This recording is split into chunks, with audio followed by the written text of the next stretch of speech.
Sí, en parte sobre el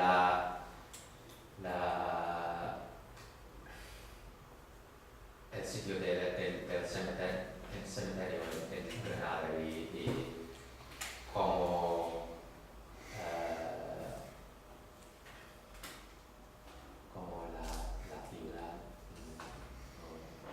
sobre las víctimas de fusilados en el cementerio,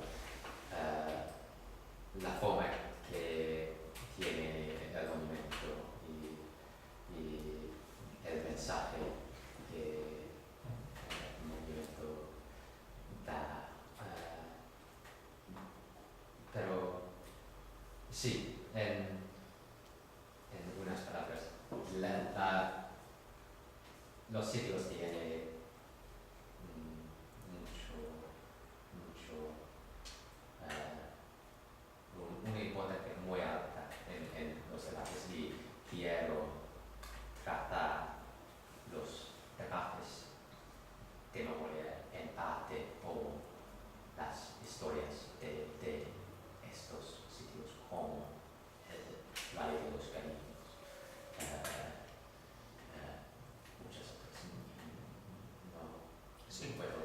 tenías alguna asociación que está, pues, la Asociación de Caídos de Paracuellos de Jarama. Sí, son estas más, ¿no? Que tenías que estar ligados a eso, ¿no? Es un sitio de memoria franquista que creo que en la literatura hablamos de sitios de memoria y hablamos de sitios de memoria o los republicanos o las familias de los republicanos. Pero en realidad hay muchos sitios que tienen importancia para las comunidades de memoria de un cartel franquista.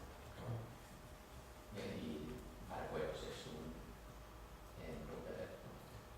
Y, si me permites, incluso entendiendo los lugares, no necesariamente solo como los espacios físicos y materiales, entendiendo en el concepto este que popularizó Pierre Nora de conmemoraciones, actos, himnos, banderas, etc. Sí. Al final, si tú estudias asociaciones como movimientos de base, muchas veces el lugar donde esas asociaciones se manifestaban o se encontraban era alrededor de lugares o de días, el calendario, ¿no? O sea, tal día porque se conmemora. Es una manera también, a lo mejor, desde mi punto de vista, de introducir una cierta materialidad o concreción a algo que es muy interesante, pero que si no también corre el riesgo de quedarse en un plano pues muy narrativo o muy... Pero bueno, sé que tú lo tienes en cuenta eso, pero que bueno, son muchas cosas también. Bueno.